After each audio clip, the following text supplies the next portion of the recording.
In this comic book is a love story, a boy and girl in love. They get married, and after an offensively lurid description, illustrated, of course, of the couple's wedding night, the book shows how the bride murders her husband by chopping his head off with an axe. This comic book describes a sexual aberration so shocking that I couldn't mention even the scientific term on television. I think there ought to be a law against them. Tonight I'm going to show you why.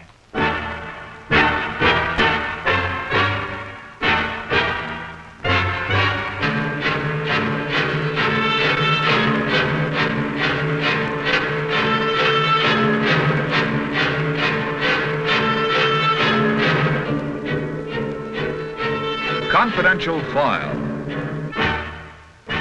A report by Paul Coates, one of the nation's distinguished news reporters, brings you a factual report on America today, its people and their lives. May I have your name, please? Estes Kefauver. And your age? Paul, I really might be inclined to plead the immunity of the Fifth Amendment on my age, but I guess it's all right. I'm 51 now. And your occupation, sir? I'm a politician, a member of the United States Senate. Senator Kefauver, what have you learned so far in your investigation on the subject of comic books? Paul, we had an extensive hearing in New York some months back, and we've had other hearings in other parts of the country. I was amazed to find the number of comic books being published each month in the United States. We found about 100 million. Of these 100 million going out, approximately 80 million are all right. They're funny, entertaining. Some of them are educational. But about 20 million were of the horror and crime type in which we are particularly interested. And this comic book business is really big business. Well, what about the effect of these comic books on the children? All of our testimony from psychiatrists and children themselves show that it's very upsetting, that it has a bad moral effect, and that it is directly responsible for a substantial amount of juvenile delinquency and child crime. Are there presently comic books in publication that you feel are harmful to children? Yes, there are still some, although not as many as there used to be. The industry, you know, has appointed a czar. They have a code. Mr. Murphy is in charge of the code operation. They submit their comic books to him, and he passes on them. They are now not supposed to show crime and horror in their comics. Do you feel that legislation to control this type of comic book, this harmful comic book, is indicated? Yes, I think some legislation would be helpful. Legislation regulating, tightening up the mail statutes, and regulation breaking up the tie-in sales. But I'm not in favor of a so-called censor legislation outlawing comics altogether. Well, what do you think are the dangers to our constitutional rights in this type of legislation, Senator? I think the dangers are that if you start censoring comic books, it might lead on to censoring other things, and it might encroach upon our constitutional freedom of the press.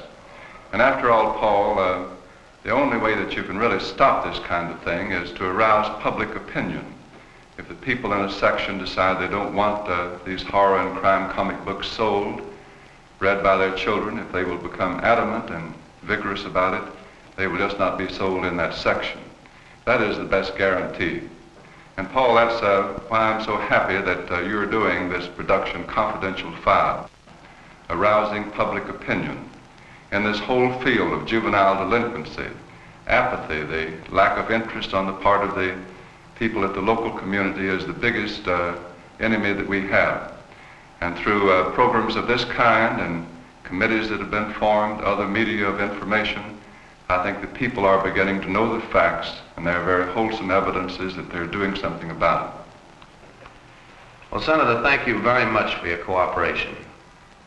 Good to be here with you, Paul, and I'll see you again. Good luck in your work. Thank you. The sexy, crime-worshipping violence of certain comic books has come in for a lot of scathing criticism during the past couple of years. Resolutions have been introduced, experts have written books, governmental committees have held hearings.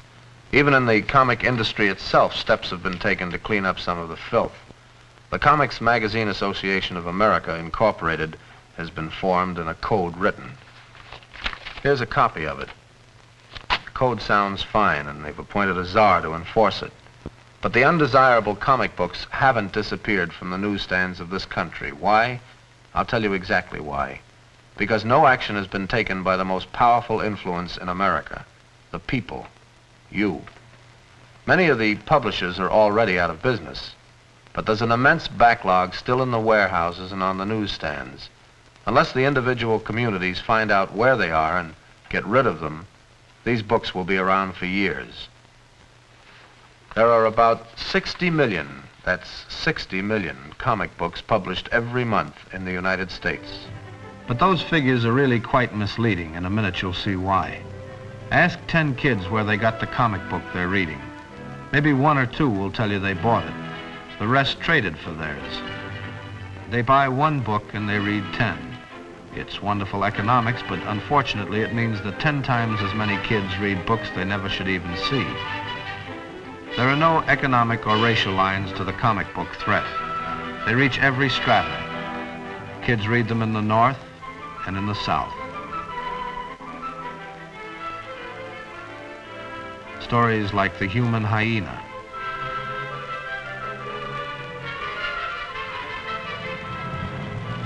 Stories like Time to Die. They read them in living rooms in Dubuque and alleys in Manhattan.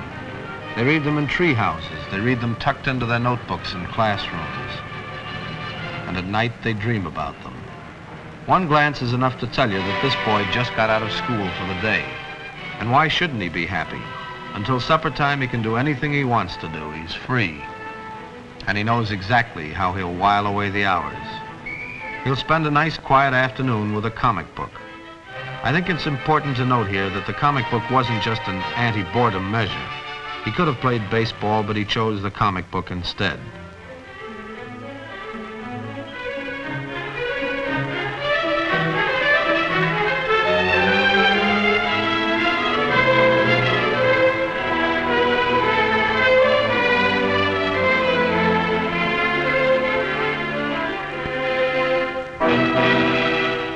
This is the hideout, the secret place where the gang, and I mean gang in a good sense, a group of pals, hangs out after school.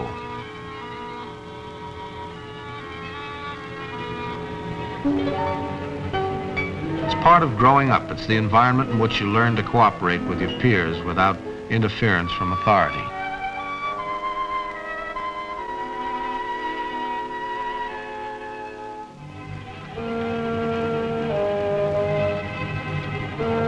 Problems come up and you have to handle them yourselves.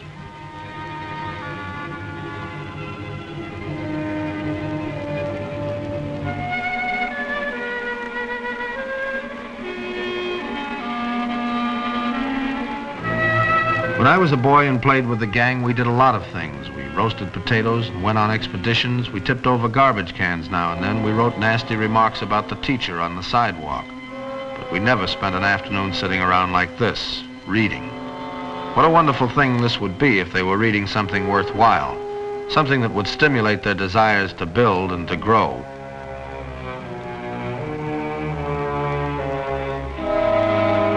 But they're not reading anything constructive. They're reading stories devoted to adultery, to sexual perversion, to horror, to the most despicable of crimes.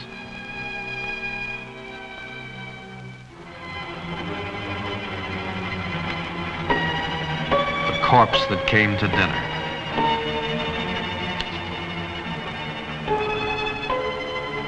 One of the wonderfully appealing things about children is that they haven't yet come to the age where reality and unreality are divorced.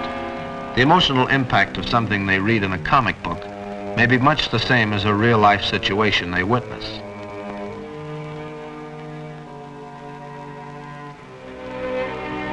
This one's a poem. I think you should hear it. The draining rain sprays the pane tenderly. The whistling wind winds round the weeds tenderly. And I come to you with arms out wide and one thought inside of me. So I take your lips, I take your heart tenderly. Maybe you can accept this fact, maybe not. But it is a fact, and I'll prove it to you later in the program. Horror and crime comics upset kids. I'm not talking about any subtle distortion of their emotional makeup. I think that occurs too. But there's a more noticeable, immediate effect. You can see the tension develop as the story gets more gruesome. And if it's a bad one, the kid has a mass of jangled nerves by the time he's through it.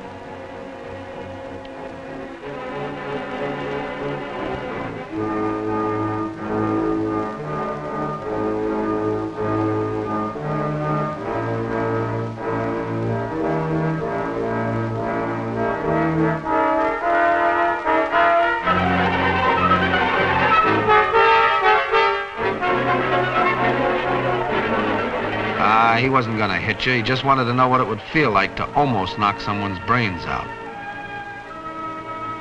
This story is about a man who dissolves his own brother in a bathtub full of acid. 10 cents at your neighborhood newsstand. But it looks like I was wrong. They're not going to read all afternoon after all. They've got a great idea for a game. Everybody can play. In this kind of a game, the more the merrier. Even the little guys are invited. My gang used to huddle too. We'd try to figure out how we could build a raft to use on the river, or how to earn money for a wiener roast, or how to talk the grocer into buying uniforms for a baseball team. We usually figured it out too. Kids aren't always too realistic, but they're mighty ingenious, as you're about to see. They'll need a little special equipment for the game they're going to play.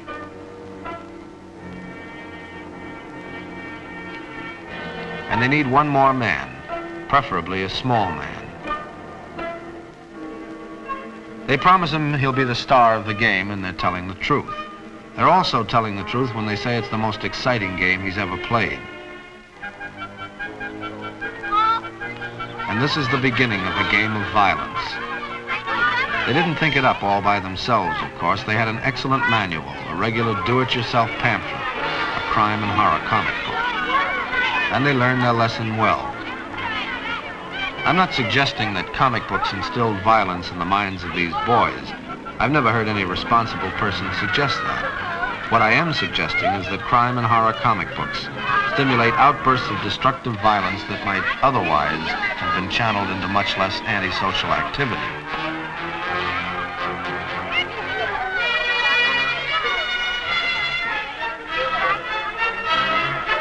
And remember, these are not the faces of an isolated group of kids. These are not delinquents, not criminals. These are the faces of your sons. These boys are playing, and yet they're not playing. Games like this have ended in death many times. Usually, of course, there's no apparent damage. But I think there is damage, deep, serious damage. Quite a repertoire of torture techniques? Why not? They've spent literally hundreds of hours studying the texts. This, for instance, is an ancient Chinese method, as any confirmed comic book fan can tell you. Men are getting rich off the comic books that teach kids this kind of activity. I don't know how you like it, but it makes me kind of sick. Confidential File will be back in a moment. First, here's a message from our sponsor. Story, I try always to contact the most highly qualified experts on the subject, so let's talk to some experts on comic books.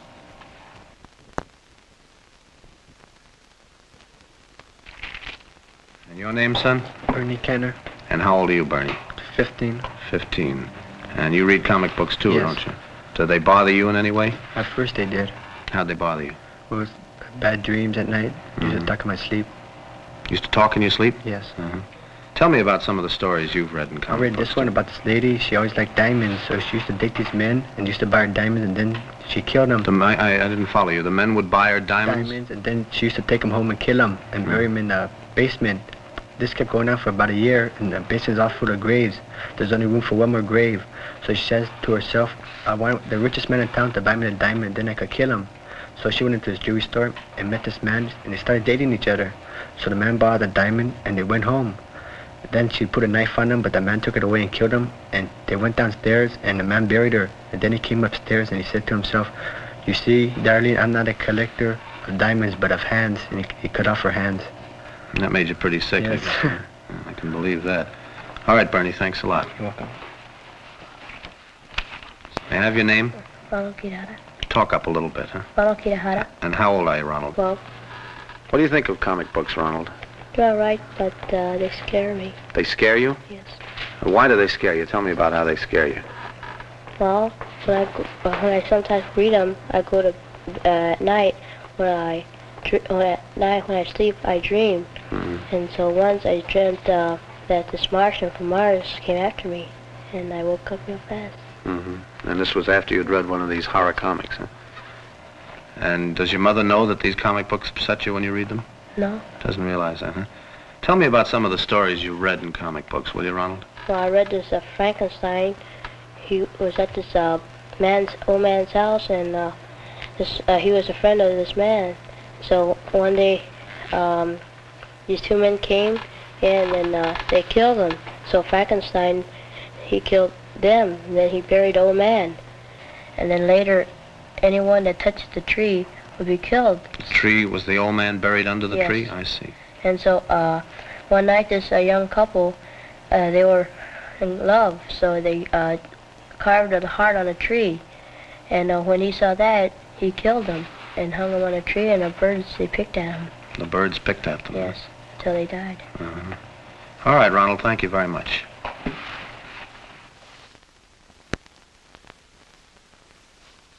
You want to give me your name, son? David Freeman, And how old are you? 11. Tell me how comic books make you feel, Dave. Well, it don't make me feel too good. A couple of times I read a comic book, I threw up. Can you tell me a story that you read in a comic book? Yes, I read a story about this baseball game, and this man, he was losing his team for the pennant, and he tried to kill this guy, put some poison on his shoes, and when he went to first base, he cut the guy's foot, and poison got into his foot, and he died, and the team found out, so they had a night game, and then they got this guy, and they killed him, and then they used his head for the ball, and every time they threw the ball, the blood kept on squirting out. And they used his feet for the bat, and they used his insides for different bases and outrun of the game. Do your folks know that you read these comic books? No, but my friends, they gave it to me. You know, they let me read a couple. You mean you're not allowed to have them in your home? No. And you get them from your pals? Yes. Where are you from, Dave? Brooklyn, New York. Brooklyn. Mm-hmm. Okay, thank you very much. Okay.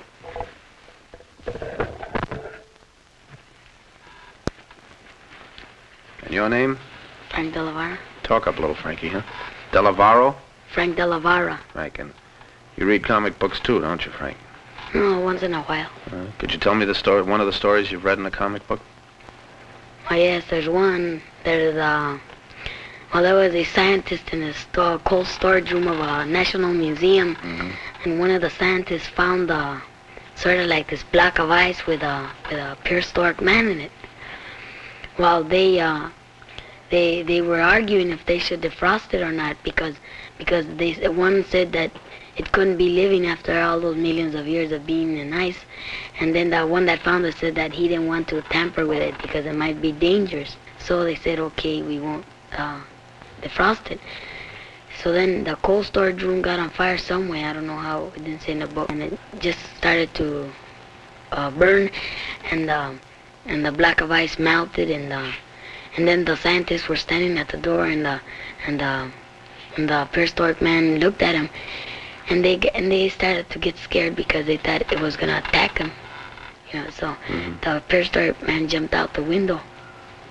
So then they went after him, the guards and the scientists, and the scientists went into the one that found them went into a park, and he turned around, and the prehistoric man was gonna hit him with his club. Well, how do you feel when you read stories like this? I get a kick out of them because they seem so fun, like. Yeah. Thank you very much, Frankie. What's your name? Bruce Bruce what? Kanowitz, Cantowitz, and how old are you, Bruce? 8.5. Do you read comic books? Yes. Do you read pretty well? Or Yeah. you look at the pictures mostly? I read mostly. You do? What kind of stories do you read in comic books? Sometimes horrors, but I don't like them much. Why not? Because they're too scary. They scare you at night, too? Not much. Oh. In the daytime, I always read them. Oh, you read them in the daytime. Huh? Can you tell me about any stories you've read in these horror comics? Yes. All right. Well, this one about the vampire. Well, there was 3 men and this native. And this native had a charm that would scare away this vampire. So one day, one of these men started to roam around. He went into a cave. So then came the vampire and killed him. Mm-hmm. And then the men came over and saw that he was dead. So then they went on. And then these 2 men that were left and the girl, the 2 men killed the native and took away his charm, because that charm could scare away the vampire. Mm-hmm. So when the guy took off the charm, this other guy shot him. So this other guy and this lady was left.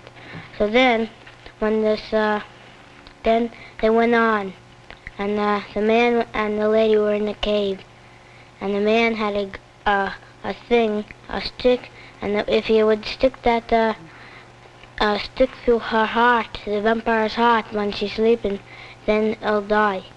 So then they went through the cave where the vampire was. So then they went on. So then the lady got tired and hugged the man, but when the lady hugged him, he said she got him, because the vampire just jumped on him, and he was just about to reach for his charm, but he couldn't, and he was dead. And that Didn't was the have end a of the chance to story. reach for it. And the lady ran away. She was safe. Do your mommy and daddy know that you read these comic books? No. Oh, I don't think they'd like it if they knew it, would they? Where do you get them? Do you get them from your friends?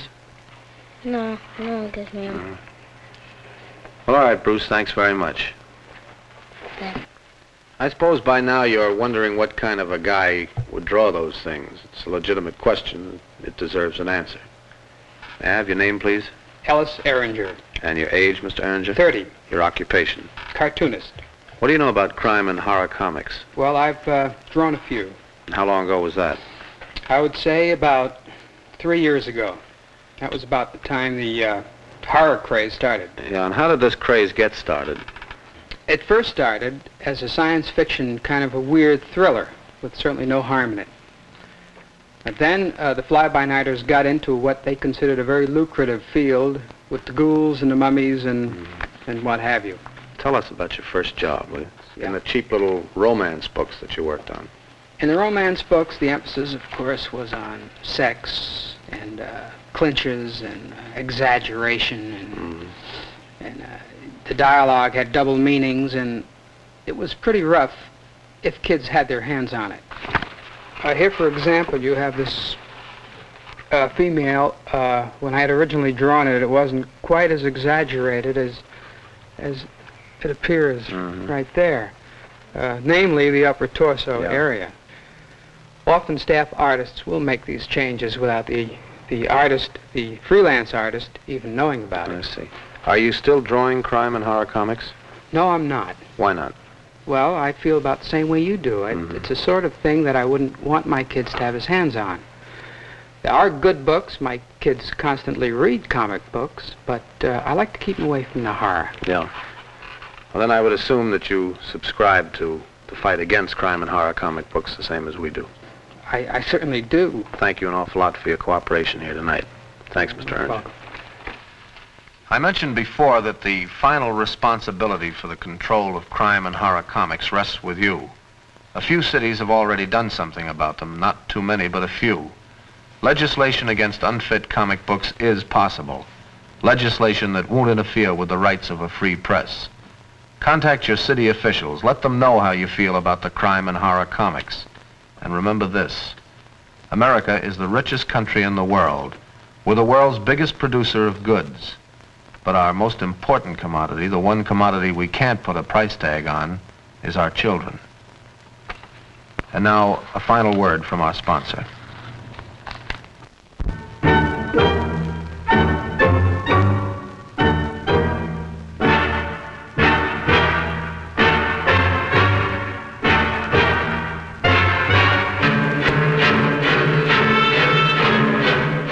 have just witnessed another authentic report by Paul Coates, distinguished columnist and news reporter. These factual reports are brought to you each week by this station.